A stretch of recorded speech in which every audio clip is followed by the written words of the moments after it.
So, hello everybody. Sorry about the wind noise. There's not much I could do about it. I ought to get a mic. That's... yeah. And I have looked into it more than once. And then, like, kind of not knowing what the best one to get is and shit. Oops. Stuff like that. Oh, you can tell I'm tired. Words are going to be hard today for me, guys. And I'm going to kind of have a bit of a chat. And nothing, I don't know, nothing majorly bad has happened or anything like that.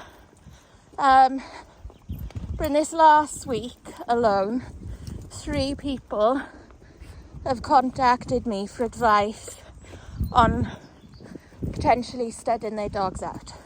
Which is lovely that people are coming to me for that advice. Katniss still thinks she's dying, by the way, with the pad of her foot. Maybe I'll show you guys now all it is. See that? A little bit there. That's the sore bit, but as you can see, it's healing. It's just sore. So, yeah. And if people come to me for advice, I'm going to be honest. And it might not necessarily be what they want to hear, because I'm being honest. And, you know, people have got puppies that they are talking about wanting to stud out. Now, you've got to be confident in your dog's temperament and character. The other thing to say is we all love our dogs and we all see them for better than what they are. You know, we see more of their good characteristics than their bad is probably the wrong word, but you know, we see them more for their attributes than their faults, which is normal. But you've got to really know what your dog's faults are.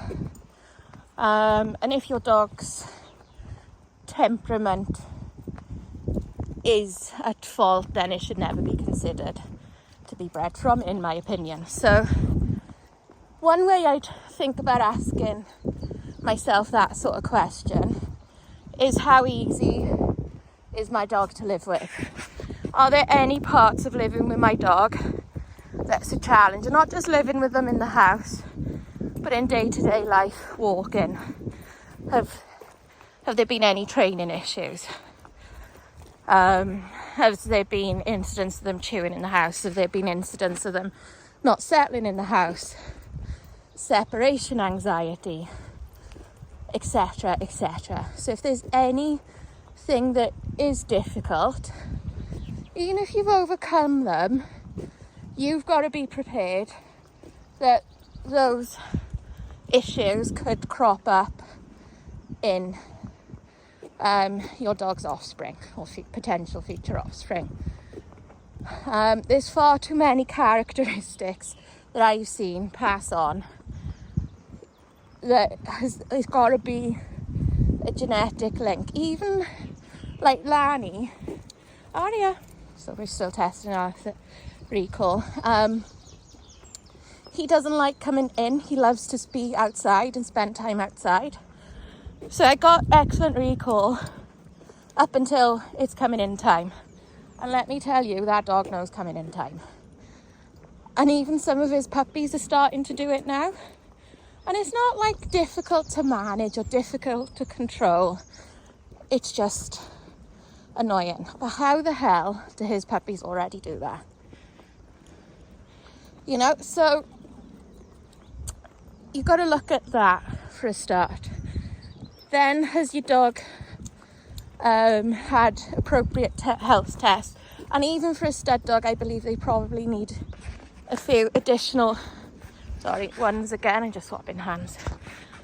So, for example, the Dalmatians in the UK, The hearing test is a requirement for like the breed clubs and stuff. It's not even a registration, like they can still be registered without a hearing test.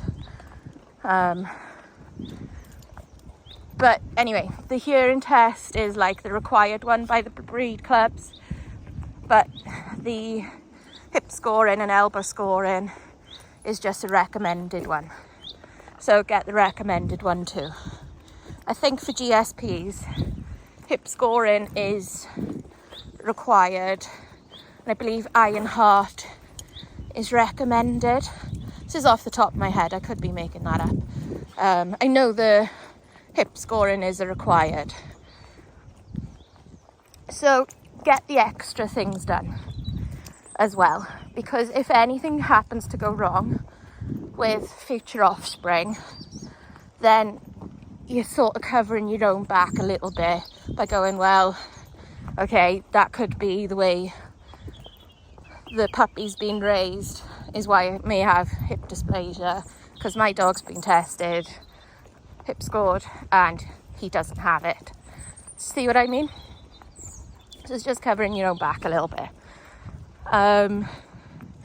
And have a real honest think about your dog's temperament, because breeding could change their temperaments. It doesn't change them all, but it does change some, and not in a good way. So it can change them in a way that they may become a little bit dog reactive, they may become a little bit dominant with other males, they may be far more alert when they come across the scent of an in-season bitch, because they know what that means, what that job's about. So they might just be a little bit more on their toes for that. Aria, yes. Katniss. So be prepared for your dog's temperament to change.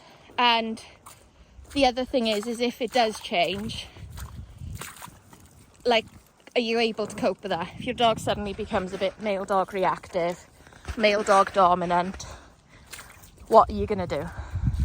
Have you got enough training in place to deal with that and manage that for the rest of your dog's life? Is it worth the potential risk of that?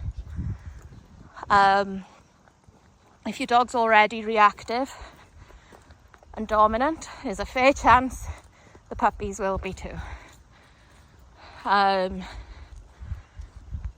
You know, if your dog's nervous, it's going to produce nervous puppies.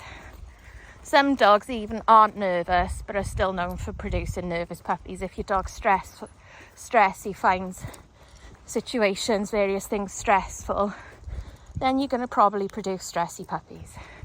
It's just a reality. Finnick! Winifred! Aye!